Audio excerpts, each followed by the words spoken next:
Բարև ձեզ, Օրագիր Նյուզի եթերում օրակարգն է, իմ հյուրն այսօր քաղաքագետ Մայր Հայաստան կուսակցության վարչության անդամ Երվանդ Բոզոյանն է։ Բարև ձեզ, պարոն Բոզոյան, շնորհակալ եմ, որ այստեղ եք։ Պարոն Բոզոյան, ուզում եմ մեր զրույցը լավ նոտայով սկսենք։ Հունգարիայում կայացած ընտրություններում Օրբանը, որին ոչ միայն Վենսը, այլև ԱՄՆ նախագահ Դոնալդ Թրամփն էր աջակցություն հայտնել, պարտություն կրեց եւ ընդդիմությունը կարողացավ իշխանության գալ։ Եվ սա Հայաստանում էլ է որոշակի առումով ոգևորություններ առաջացել։ Հիմա կխնդրեմ որպես քաղաքագետ պատասխանեք, ինչ հետևություններ սրանից պետք է անի մեր ընդդիմությունը եւ որպես քաղաքական ուժի ներկայացուցիչ ձեր քաղաքական ուժը արել է այդ հետևությունները, թե ոչ։ Տեսեք, ընդհանուր առմամբ այս Հունգարիայի ընտրությունների հետ կապված տարբեր վերլուծություններ են անցկացնում, նույնիսկ աշխարհաքաղաքական, այսպես ասած, բևեռների պայքար են ձևակերպում, մինչդեռ ես բավականին ուսումնասիրել եմ հունգարական ընտրությունների իրական էությունը, պարզվեց ինչ, ուրեմն Օրբանը 16 տարի կառավարում էր Հունգարիան, տարբեր տիպի ավանդական ընդդիմադիր ուժեր այնտեղ փորձում էին դիմակայել, չէին կարողանում եւ հեղինակազրկվում էին հանրության կողմից։ Եվ մի անձնավորություն, որը Օրբանի գործընկերներ 22 տարի իր կուսակիցն է եղել, ընդամենը 2 տարի առաջ որոշում կայացրեց դուրս գալ այդ համակարգից եւ սկսեց անհատական արշավ սկսել, նույնիսկ մինչեւ ընտրությունները ինքը փաստորեն ավելի քան 500 բնակավայր գյուղեր, քաղաքներ անցավ եւ ներկայացրեց, թե ինչ պրոբլեմ, որն է իրական պրոբլեմը Հունգարիայի, օրակարգը ձևակերպեց սոցիալական եւ քաղաքական Եվ 2 տարվա ընթացքում ինքը ձեռք բերեց լուրջ մակարդակի վարկանիշ, մարդիկ հավատացին իրան, որովհետև այն տրաֆարետային ձևակերպումները, որոնք ընդդիմադիր գործիչները միշտ ասում էին, մարդիկ չէին հավատում այդ մարդկանց, որովհետև այդ մարդիկ ավանդաբար ընտրությունների ժամանակ էին բացում, ընտրությունների ժամանակ էին խորհուրդ տալիս, ընտրությունները վերանում էր, իրանք մոռանում էին դրա մասին։ Իսկ այս անձնավորությունը Պետեր Մադիարը ինքը ընտրությունները չկային, 24 թվականին որևէ ընտրություն չկար։ Ինքը գնաց սկսեց մարդկանց հետ շփվել եւ մարդկանց հետ շփվել ոչ թե կաբինետներում կամ ինչ-որ փակ դահլիճներում, այլ բաց մակարդակով, ասում էր, որ ինչ խնդիրներ կան, ինչեր կան։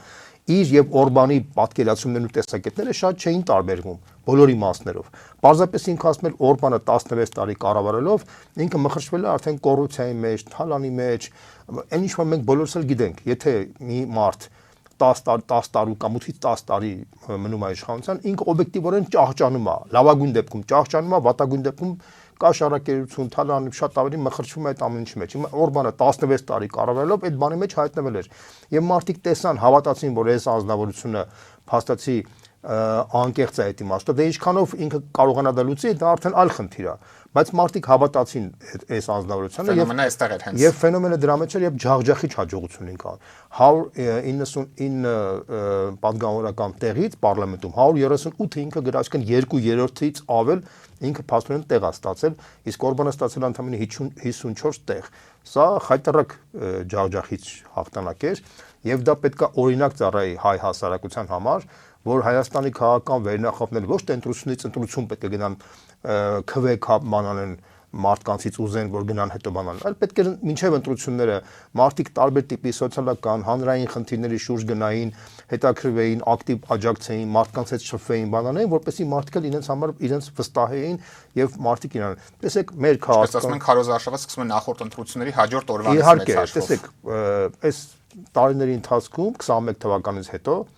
դուք մենակ տեղյակ եք ընդհանրապես թե որ քաղաքական ուժը ինչ ակցիաներով հանդես եկել, կարծում եմ շատ քիչ հազմատեպս իրադարձությունների։ Նույնիսկ տեղական ընտրություններին չէին մասնակցում։ Մասնակիորեն օրինակ մեր ուժը իհարկե էլի մասնակիորեն, էլի ես որպես ասենք բան կարող ասեմ, ինքը 3 ընտրությունների մասնակցեց եւ քաղաք Երևանի ընտրություններին եւ Գյումրիի եւ Էջմիածնի ընտրություններին մասնակցեց, բացի այդ էլ տրանսպորտի հետ թանկացման դեմ պայքարեց, կարմիր գծերի հետ կապված 4 հատ դատական գործ հաջողությամբ հասավ։ Նույնիսկ եմ ասում, դրա համար էլ քանի որ դու ակտիվ աշխատում ես, մարդկանց հետ շփվում ես, մարդիկ էլ սկսում են քեզ գնահատել դրական են բանանում, իհարկե մենք չկարողացանք այդ ինչպես որ Մադիարը հսկայական համահայկական բան տանել, որտեղ ստեղ էլ մենք էլ մեր մեղք ունենք, մենք մենակ տեղական ընտրություններին ենք մասնակցում եւ մենք իշխանության օրակարգին շուրջ էինք պայքարում, ասենք տրանսպորտի գնի դեմ, եթե մենք կարողանայինք մեր օրակարգը թելադրենք, ինչ որ Մադիարը կարողացավ թելադրել, մենք էլ կհասնենք հաջողության։ Ես դրա համար եմ ասում, ես որպես քննադատական Երևանում միայն դուք եք, մյուս համակարգում ակտիվություն նկատեցիք Երևանում, մենակ այս քաղաքական դաշտի մեջ մենակ Մայր Հայաստանն էր, բայց էլի որպես քննադատական եմ ասում, էլի մասնակի էր, չէ՞ մենք ամբողջական շատ ակտիվ չեղանք, ինչքան որ պետք էր, ինչպես որ Հունգարիայում կատարվեց։ Բայց մնացած քաղաքական ուժերը նստած ոչ մի բան չէին անում, բացարձակապես հիմա ընտրություններ եկել է, բոլորը զարթնել են, սկսում են ինչ-որ բաներ առաջարկել, դա էլ մարդկանց մոտ առաջացել է հիասթափություն, սա է խնդիրը։ Եվ ակնհայտ է, որ Նիկոլ Փաշինյանը վախենում է Գյումրիի սցենարի կրկնությունից ու հենց դրան դա կանխելու նպատակով էլ 3 առանցքային ընդդիմադիր ուժերին անվանում է պատերազմի եռագլուխ կուսակցություն։ Խոսքը ուժեղ Հայաստանի, Բարգավաճ Հայաստանի եւ Հայաստան Դաշինքի մասին է։ Թեպետ բոլորին է հայտնի, որ ամենաշատ պատերազմները հենց իր օրոք են տեղի ունեցել, բայց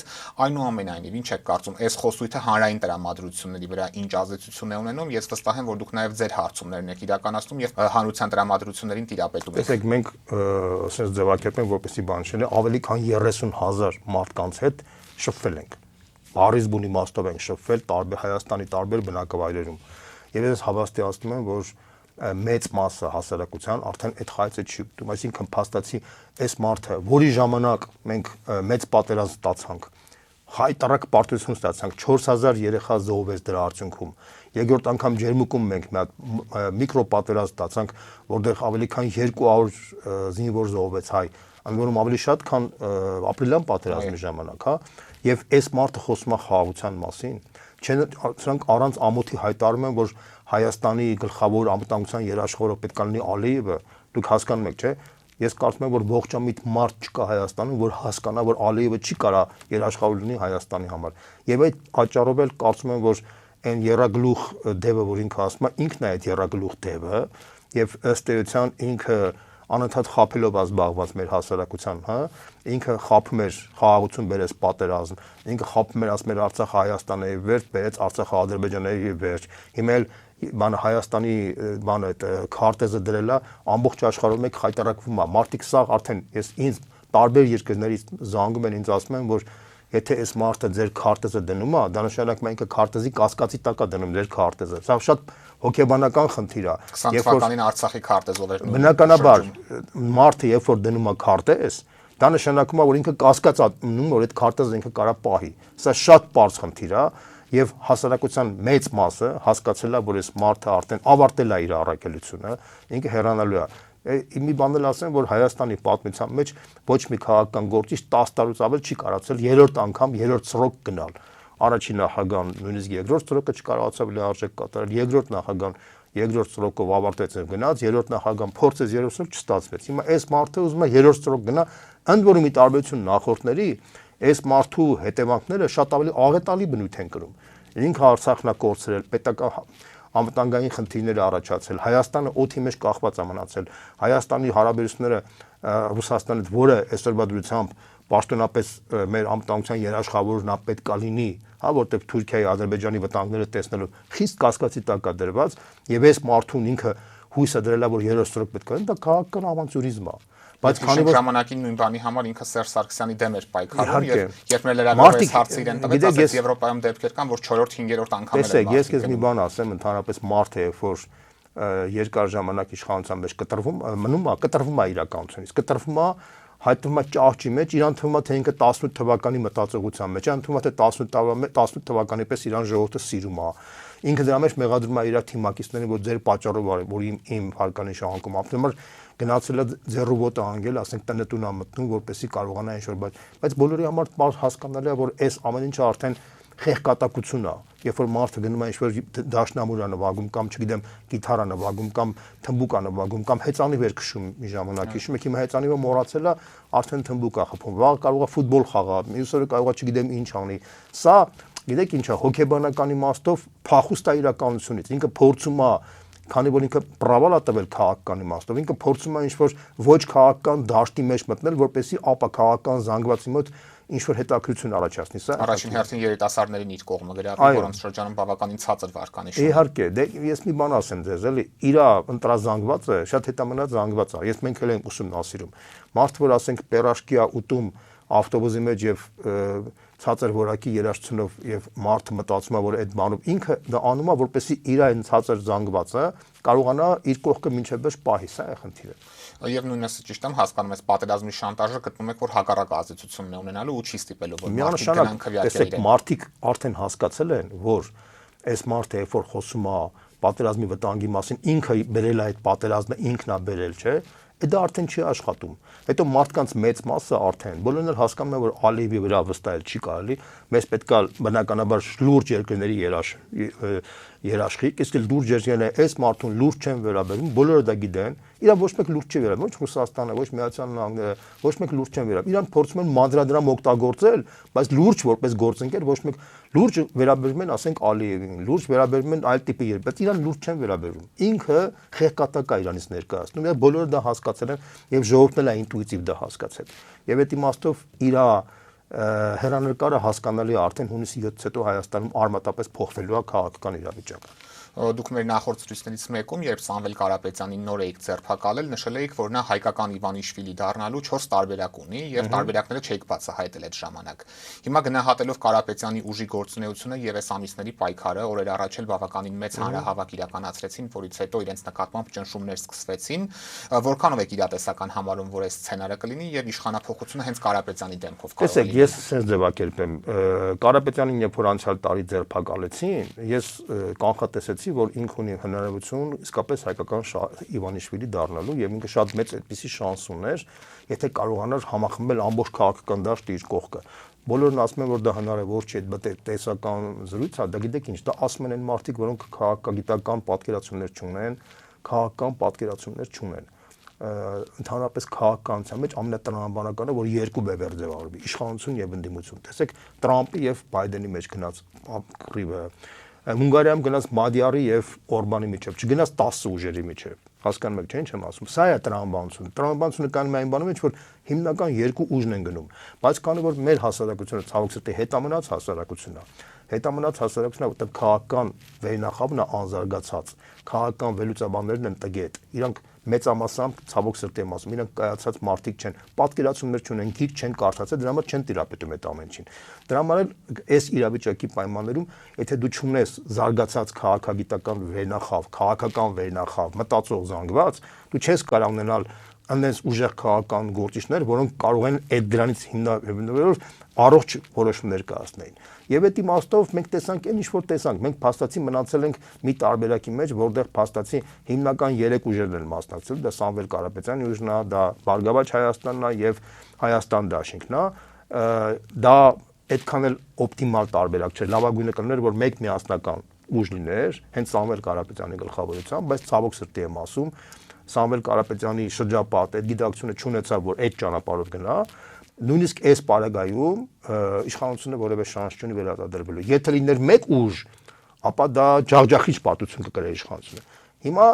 ջախջախից միգուցե չի լինի, բայց միևնույնն է ինքը մեծամասնություն չի լինելու, ինքը պարտվելու է։ Գտնում եք, այս 3 ուժը կարողանան միավորվել եւ 50%. Ես համոզված եմ դրա մեջ։ Պարոն Բոզոյան, վերջին օրերին նաև իշխանությունները ճնշումների են անցել ընդդիմադիրների նկատմամբ, ուժեղ Հայաստան կուսակցության ներկայացուցիչներին ձերբակալեցին, այսօր եւս ձերբակալել են, հայտնի չէ ինչ խափանման միջոց կընտրվի, Գագիկ Ծառուկյանին էլ փորձում են ՀԱՕԿ նախագահի պաշտոնից զրկել, որը ենթադրելի է, որքան մոտենանք ընտրությունների, այնքան նման ճնշումների մենք ավելի ու ավելի ենք ականատես լինելու։ Ընդդիմությունը, այդ թվում ձեր քաղաքական ուժը, այս ճնշումներին հակազդելու ճանապարհային քարտեզ ունի, քանի որ եթե անգամ ու ինչ եք կարծում, եթե անգամ Փաշինյանը պարտվի ընտրություններով, նա պատրաստ կլինի հեռանալ խաղաղ ճանապարհով, եթե նման ճանապարհով է գնում, ենթադրելի է, որ չի լինելու։ Ես ասեմ, որ այդ հարցը շատ են տալիս, բոլորին այդ հարցը տալիս։ Ուրեմն ես ասեմ ձեզ, որ ինքը տարբերակ չունի այսպես ասած ցնցումային ճանապարհով հանձնել իշխանությունը։ Ինչու՞, որովհետև բացի ներհայաստանյան իրավիճակից նաև կա աշխարհաքաղաքական կոնսենսուս։ Ինչպես որ կար 21 թվականին, այսինքն Միացյալ Նահանգների, Թուրքիայի, Ռուսաստանի մեջ կա ներքին պայմանավորվածություն, որ Հայաստանում պետք է իշխանությունը փոխվի ընտրությունների միջոցով, 1 եւ երկրորդը Հայաստանում ընտրությունները պետք է արդար անցնել, այսինքն իշխանությունը պետք է իրավունք ունենա կեղծի ընտրությունները, որպեսզի մենք հասկանանք, թե ժողովուրդը ինչ կողմնորոշում է ընտրելու։ Տեսեք, եթե հիշում եք, որ 21 թվականի փետրվարի 25-ին, երբ որ Հայաստանի գլխավոր շտաբը հայտարարություն արեց, որ ինքը պահանջում է Նիկոլ Փաշինյանի հրաժարականը, միանգամից արձագանքեց Թուրքիայի նախագահան եւ արտգործ նախարարը, եւ իրենք հայտարարեցին, որ իրանք թույլ չեն տա, որ Հայաստանում առանց ընտրության իշխանությունը փոխվի, առավելևս ռազմական հեղաշրջում կատարվի։ Այդ իրանց հայտարարությունները մեսիջ էր Մոսկվային, որ Թուրքիան, եթե Հայաստանում առանց ընտրության ճանապարհով իշխանությունը փոխվի, իրանք ակտիվորեն կմիջամտեն Հայաստանի ներքին գործերի մեջ։ Նույնը Ռուսաստանն է ակնարկում, ասում է, եթե Հայաստանում ժողովուրդը ուզենա փոփոխություն, իսկ իշխանությունը կեղծի ընտրությունները, իրանք էլ իրենց հերթին կմիջամտեն։ Այսինքն ուզում ասեմ, որ կա Թուրքիայի եւ Ռուսաստանի միջեւ կոնսենսուս։ Թուրքիան աջակցում է Նիկոլ Փաշինյանին, Ռուսաստանը մեծամասամբ աջակցում է Հայաստանի ընդդիմությանը։ Դա բոլորի համար գաղտնիք չի։ Միացյալ Նահանգներն էլ մեծ հաշվով չեն ուզում խառնվեն այս process-ի մեջ, ուզում են իրանք այսպես ասած վեր քաղաքական դիրքորոշում ունենան։ Բայց օրինակ Վենսի հայտարարությունը Երևանում խառնվել չէ՞, պարոն Բոզոյան։ Տեսեք, ես համաձայն եմ դրա հետ, բայց տեսեք, օրինակ Վենսը գնաց Օրբանին աջակցեց, բայց Օրբանը պարտվեց։ Կա այլ տեսակետ, որ Միացյալ Նահանգներում այնտեղ էլ կան ներկուլիսային ներքաղաքական պայքար, այդ ներքաղաքական պայքարի մեջ Վենսին ուզում են սարքեն խավության նոխած բոլոր տեղերում։ Տեսեք, ինքը եկավ Օրբանին հայտարարեց աջակցում եմ, Օրբանը պարտվեց։ Ինքը վարկանիշային կորուստ ունեցավ։ Գնաց Իսլամաբադում Իրանի այդ բանակցությունների մեջ անհաջող եղավ, էլի վարկանիշային կորուստ ունեցավ։ Հիմա եկել է Հայաստան եւ Ադրբեջան, աջակցում էր Նիկոլ Փաշինյանին, Նիկոլ Փաշինյանը պարտվել է, էլի վարկանիշային կորուստ ունեցել։ Տարբեր քաղաքական չէ, ես ուղղակի ասում եմ հետեւյալը, որ Միացյալ Նահանգներում են տարբեր վերլուծաբաններ ասում, որ այդ ներկուլիսային պայքարի մեջ կան ուժեր, որոնք Վենսին ուզում են խավության նոխասարքեն, դրա համար իրանք ուղարկում են այնտեղ, որտեղ ինքը դատապարտված է պարտության։ Ավելին կարամ ասեմ, այս վերջերս Middle East Forum-ը, ամերիկյան պահպանողական կենտրոնը կառույցը, որը մեծապես աշխատում է բանի այսօրվա պահպանողական շրջանակների տիրույթում, ինքը մի վերլուծությամբ հանդես եկավ, որը հայտարարեց, որ Նիկոլ Փաշինյանի վարկանիշը շատ ցածր է, իսկ տրիպի հեռանկարն էլ շատ մշուշոտ է, որովհետև տրիպը դա փաստացի գովազդային PR պրոյեկտ է եղել Տրամպի կողմից, Ալիևը նպատակ չունի Հայաստան այդ խաղաղության հաստատելու, ինքը ավելի շուտ ուզում է Հայաստանը գրավի, Հայաստանի հարավագրավի, հետո ինքը ուզում է Նախճիվանը վերջնականապես կլանի, որպես այդ Նախճեվանյան կլանները ջարդի, իսկ Նիկոլ Փաշինյանի համար էլ կարևոր է, որ ինքը մարդկանց խաղաղությամբ խաբի, որ կարողանա վերարտադրել։ Ես ասում եմ ամերիկացիների վերլուծության մասին, ես իմ մասի չեմ ասում։ Այսինքն սա եւս մեկ անգամ ցույց է տալիս, որ փաստացի Վենսի աջակցությունը, այսպես ասած Նիկոլ Փաշինյանին, դա այդ ժանրից էր։ Եվ այդ իմաստով բոլորի համար կանխատեսելի է եւ բոլորը հասկանում են, որ Նիկոլ Փաշինյանը շանս չունի եւ ինքը Եվրամիության աջակցության մասով ինչ կասեք, դա ինչ ազդեցություն ունի։ Գիտեք, Եվրամիությունը շատ չնչին ազդեցություն ունի Հայաստանի վրա, որ կարողանա ինքը ազդի։ Օրինակ այս գումարների հոսքը, արձագանքման խմբերը, որ արդեն երկրորդն են ուղարկել Հայաստան։ Հա, բայց այդ դրանք սա երկրորդական դեր են կատարում։ Ես ուղղակի կարող եմ պատահի հոգեբանական դեր կատարում, օրինակ մայիսի 4-ին, որ Եվրոմիության ղեկավարները գալու են, թփթփալու են թփթփացնելու են Նիկոլ Փաշինյանի ուսերին, ասելու են մենք աջակցում ենք, կարող է այդ հոգեբանական բան լինի, բայց ոչ այլ բան։ Հունգարիայի վրա իրանք կարացան ազդեին, որտեղ Հունգարիան իրանք սարեցել էին Հունգարիային լուրջ մակարդակի գումարներ, որոնք պետք է նախատեսված էին Հունգարիային տալու, իրանք սարեցել էին, Օրբանը պարտվեց, հիմա արդեն դա ապասարեցվեն եւ հունգարական հասարակությունը դրանց սպասում էր։ Ռումինիայում նախագահի ընտրությունները ընդհանրապես արգելեցին, այսինքն չեղել հայտարարեցին նախագահի հաղթանակը։ Ստեղ իրանք այդ հնարավորությունը չունեն։ Հայաստանը ոչ Եվրոմիության անդամ է,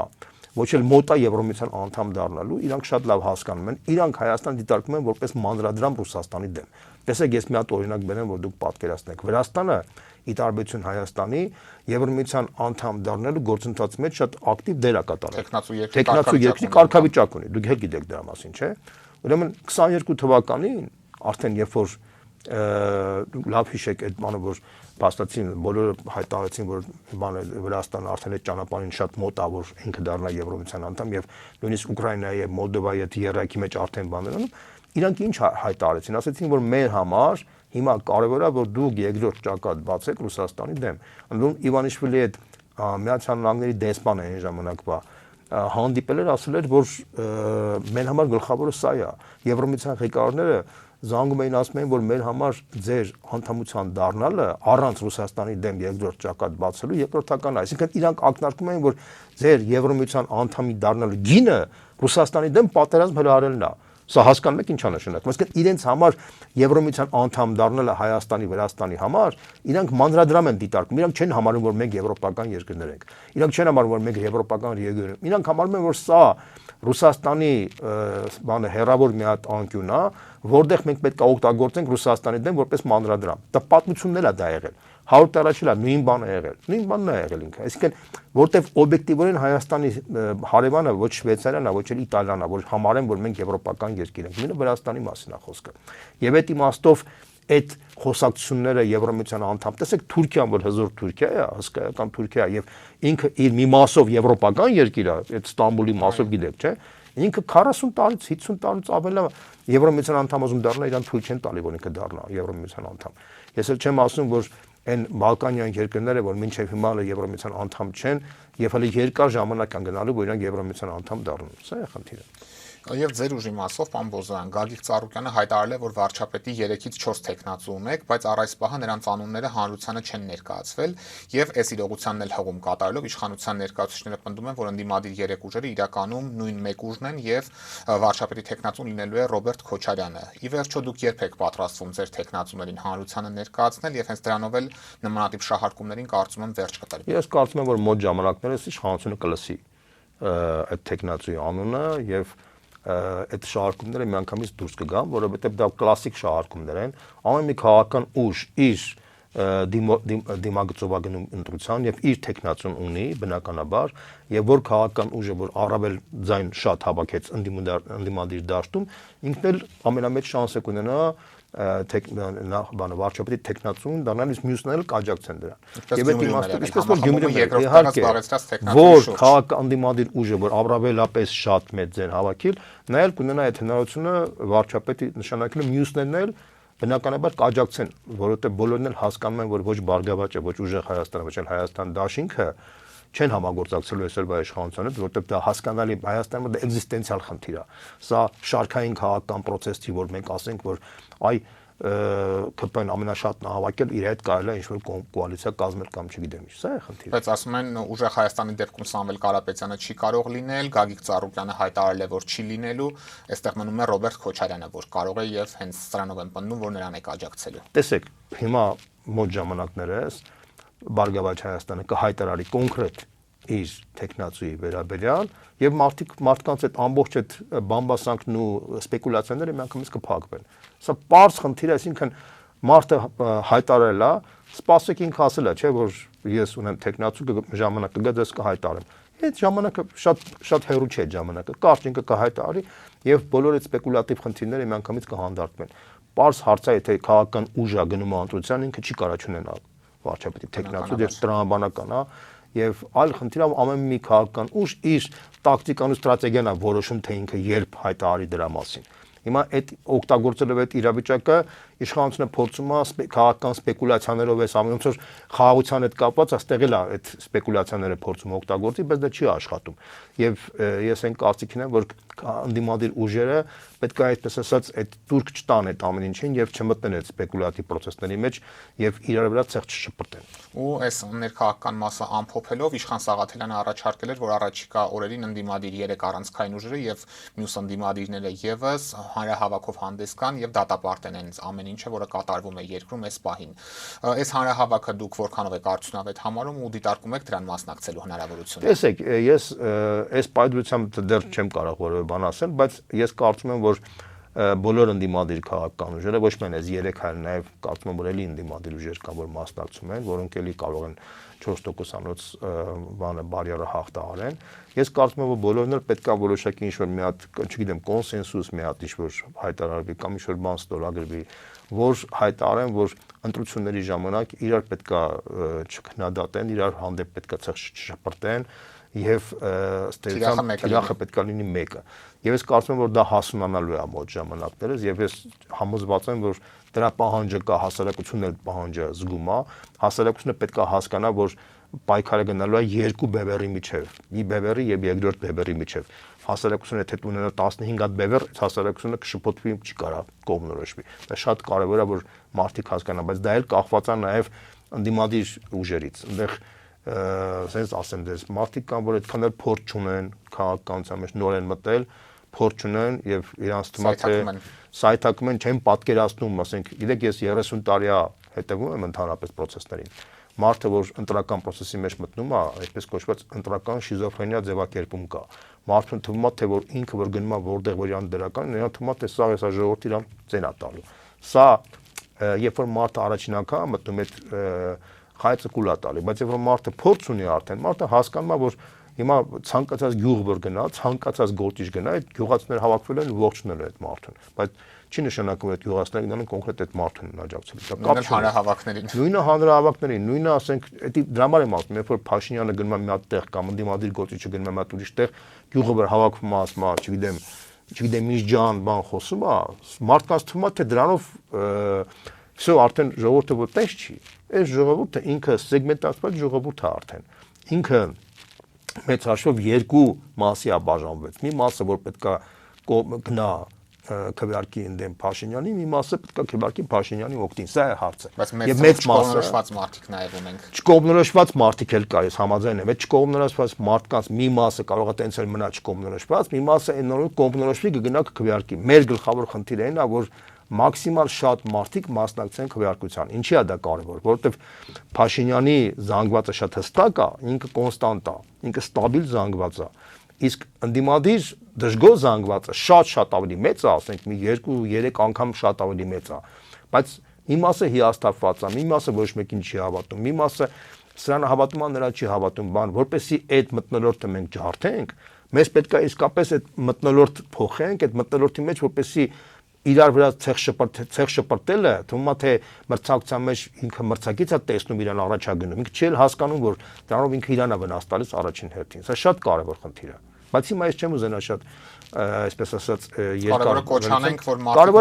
անենք, որ մարդիկ մասնակցեն, որպեսզի իսկապես այս ընդդիմադիր դաշտն էլ մարդիկ հասկանան, որ այս ընդդիմադիր դաշտը ունակ է հունիսի 7-ից հետո այս իրավիճակից դուրս բեր։ Շատ ծանր բան է սպասում Հայաստանին, շատ դժվար, որտեղ այն փոսի մեջ որ գցել է այս մարդը Հայաստանը, շատ ծանր փոս է։ Մարդիկ չեն էլ գիտակցում, պատկերացումներ չունեն։ Դա ոչ միայն սոցիալ-տնտեսական փոս է, դա առաջնային աշխարհակաղակական փոս է։ Անվտանգային, լրջագույն անվտանգային փոս է։ Եվ պարոն Բոզոյան, որոշ չափով նաև Հայաստանի շուրջ ծավալվող զարգացումներին անդրադառնանք, օրերս տեղի է ունենալու Անտալիայի դիվանագիտական ֆորումը, որին առաջին անգամ Հայաստանը մասնակցելու է ոչ թե արտգործնախարարի ու հատուկ ներկայացուցչի մակարդակով, այլ փոխարտգործնախարար Վահան Կոստանյանն է մեզ ներկայացնելու։ Ձեր գնահատմամբ այս ցածր մասնակցությունը ինչով է պայմանավորված։ Արդյոք պատճառը հայ-թուրքական հարաբերություններում որոշակի առաջընթացի բացակայությունն է, թե նաև այլ շարժառիթներ եք տեսնում։ Ես կարծում եմ, որ իշխանությունը ընտրություններից առաջ փորձում է նվազեցնի իր կապերը Թուրքիայի հետ։ Իրանք դա գիտեն, տրամադրությունները մարդկանց, իրանք շատ լավ հասկանում են, որ մարդկանց մոտ իրանց վարկանիշը անկում ապրել, նաև դրա պատճառով, բայց նաև քանի որ իրանց համար Թուրքիան դարձել է գլխավոր ստրատեգիական գործընկեր, այսօրվա իշխանության գլխավոր ստրատեգիական գործընկերը Թուրքիան է, ասեմ դες իմանաք։ Դա փաստ է։ Բոլոր ուղղակի դա կուլիսային process է, հրապարակային մակարդակը դա չի երևում, եւ հրապարակային մակարդակով իշխանությունը չի ներկայացնում, երբ որ իրանք ասում են, որ մենք Ռուսաստանի հարաբերությունների կտրուկ տրանսֆորմացիայի process ենք ապրում, իրանք ամանչում են ասեն երկրորդ մասը, իրանք տրանսֆորմացիայի ապրում են, որպեսզի տեղը դնեն Թուրքիային, այսինքն Թուրքիային են ուզում սարքեն իրանց գլխավոր դաշնակիցը։ Իրանք իրականում իրանց գլխավոր դաշնակիցը արդեն Թուրքիան է։ Պարզապես իրավաքաղաքական մակարդակը որ դա ձևակերպվի, պետք է որ հունիսի 7-ին իրանք վերարտադրվեն, որպեսզի հետո իրանք բազանել հանեն, Ռուսաստանն էլ վռնդեն Հայաստանից եւ Թուրքիային դարձնեն իրաց գլխավոր գործընկերը, բայց մինչեւ ընտրությունները իրանք հասկանալով մարդկանց տրամադրությունները փորձում են դա թաքցնել։ Դրա համար բոլոր տիպի հարցերում իրանք փորձում են ավելի զգուշավոր քաղաքականություն վարել, այս որոշումն էլ հենց դրա կոնտեքստի մեջ է։ Իսկ Ռուսաստանը գիտակցում է այս քաղաքականությունը, որը օրվա իշխանություններն են վարում, քանի որ բացի հայտարարություններից առարկայական գործողություններ առ այս պահը մենք չենք տեսնում, որը նրանց կվնասի։ Չէ, իրանք շատ լավ հասկանում են այդ process-ը, շատ իրատեսական են հասկանում եւ համ իշխանությունը գիտի, որ ռուսները արդեն իրանց դուրս են գրել իրանց օրակարգից, համ ռուսները գիտեն դրա մասին եւ սա համարյա բաց process է գնում արդեն։ Եվ բոլորը սպասում են հունիսի 7-ին։ Այսինքն այլևս ոչ մեկ չի ուզում թաքցնի, որ հունիսի 7-ը ճակատագրական լինելու բոլորի համար, Թուրքիայի համար է ճակատագրական լինելու, Ռուսաստանի համար մեր ժողովրդի համար է ճակատագրական լինելու։ Սա բաց խնդիր։ Եվ մինչ ընտրությունները Թուրքիայի ու Ադրբեջանի հետ հարաբերությունների կարգավորման գործընթացում ինչ որ դրական տեղաշարժեր, առաջխաղացումներ ակնկալում եք, թե հիմնական այս մասով ամեն ինչ արդեն ընտրություններից հետո գուցե նաև նոր իշխանության հետ տեղի կունենա։ Տեսեք, այս իշխանությունը փորձեց ամեն ինչ անի, որ Թուրքիան ինչ որ մի հատ նվեր տա իրան։ Օրինակ սահմանը բացի երրորդ երկրների քաղաքացիների համար շատ էր խոսում դրա մասին, բայց Թուրքիան չգնաց այդ քայլին։ Ադրբեջանը տեսնում եք բենզին, բանա ուղարկում, այսինքն սահմանափակվում են այդ process-ով։ շատ էր խնդրում, այսինքն Նիկոլ Փաշինյանը աղաչում էր, որ ինչ որ մի հատ ակցիա լինի, ասենք Ալիևի կողմից կամ Թուրքիայի կողմից, որպեսզի ինքը մարդիկ հավատան, որ այս երկրները ուզում են եթե ինքը լինի, իր պարագայում խաղաղություն կլինի, բայց իրանք չգնացին, որտեղ նույն Ադրբեջանում մեծ փորձագիտական վերլուծություն կա եւ իրանք ասում են, որ մեր համար ավելի կարեւոր է ոչ թե Նիկոլ Փաշինյանը վերընտրվի, այլ ավելի լավ է թող վերընտրվի մի հատ մարդ, որ ունի հեղինակություն Հայաստանում, որ այդ հեղինակության մարդու հետ մենք փորձենք լեզու գտնել եւ ընդհանուր հայտարարի գանք, որպեսզի մեր եւ Հայաստանի հարաբերությունները արդեն կանխատեսելի դառնան, որտեվ իրանք ասում են, հա, մենք կարանք մենք եթե մենք շատ ստավկան դնենք, ասենք Փաշինյանի վրա, հետո կարող է պատահի դա բացասական էֆեկտ տա, ասենք մյուս ուժը գա արդեն ինքը դրա պատճառով մեր հետ արդեն տանի ուրիշ ճանապարհ, իրանք էլ են վախենում, իրանք էլ վախենում են, որ Ռուսաստանը կարա ակտիվ, այսպես ասած, դրթի Հայաստանին եւ նորից հարաբերությունները սրվեն, իրանք ասում են ժողովրդի հետ հաշտություն կնքեն, այո, դրա համար իրանք ասում են, որ մեր համար կարևորը ոչ այնքան Փաշինյանի վերընտրվելն է, որքան հայ հասարակության հետ լուրջ երկխոսություն սկսելն է, իսկ հայ հասարակության եւ Ադրբեջանի երկխոսությունը կարա լինի մենակ այն ժամանակ, երբ որ այս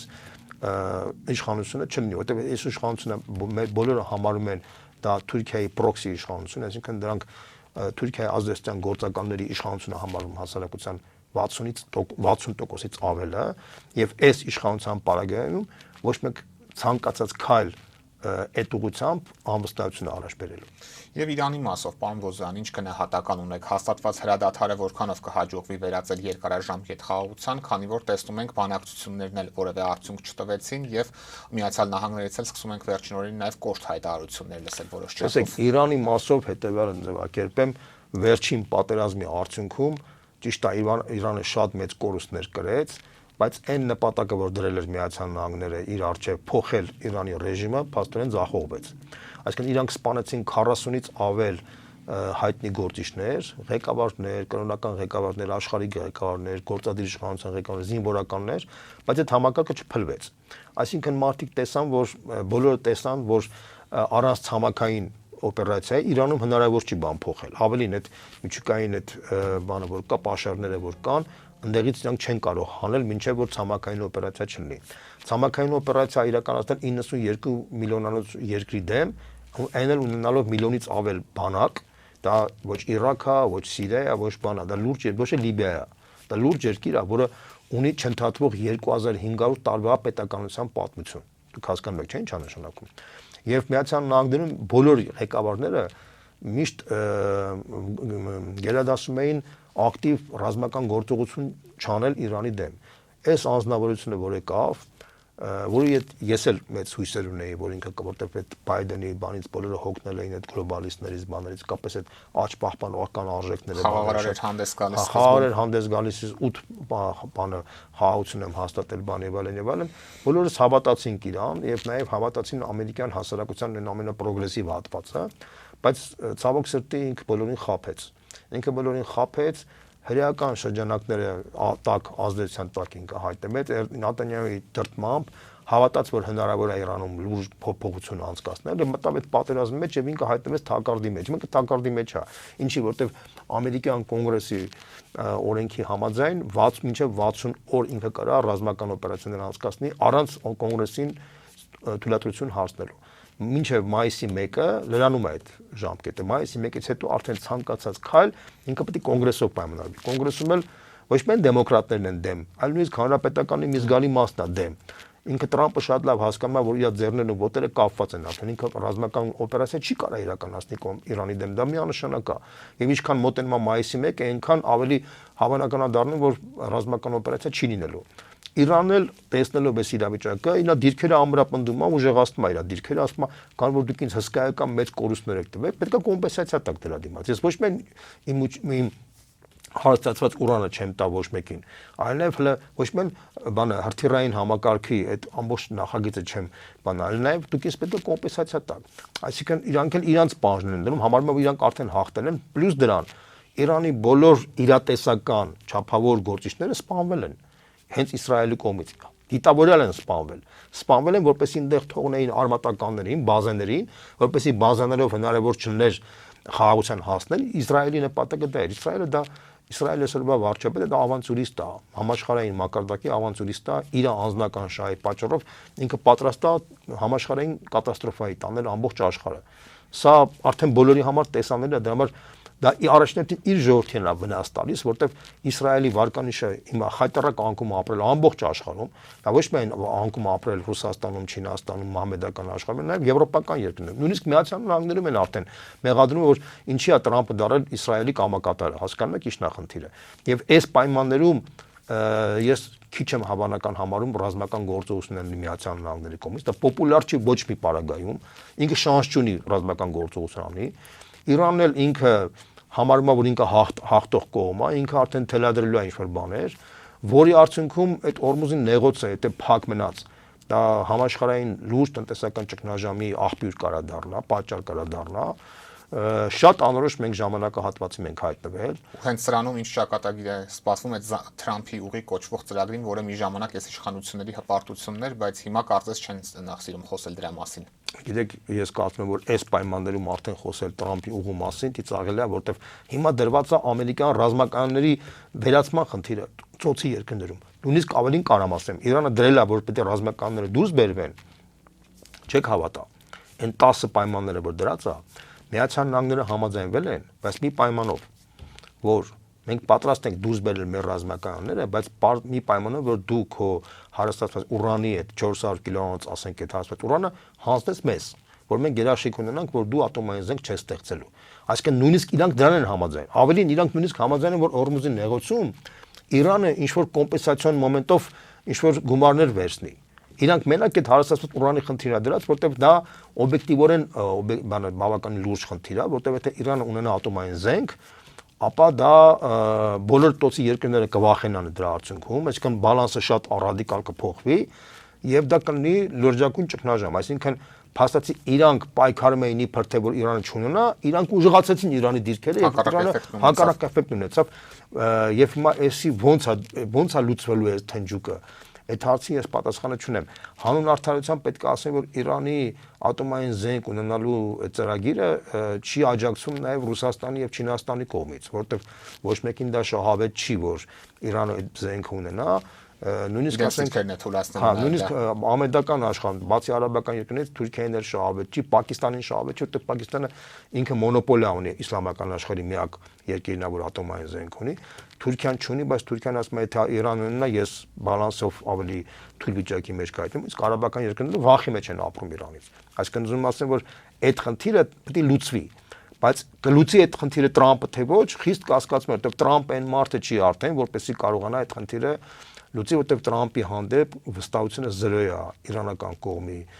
մոտ եւ դրա համար շատ դժվար ժամանակահատված է սպասում աշխարհին այս իրավիճակի հետ կապված։ Շնորհակալ եմ, պարոն Բոզոյան։ Օրակարգն այսօր այսպիսին էր, այն ամփոփեցինք քաղաքագետ Մայր Հայաստան կուսակցության խորհրդի անդամ Երվանդ Բոզոյանի հետ։ Կհանդիպենք։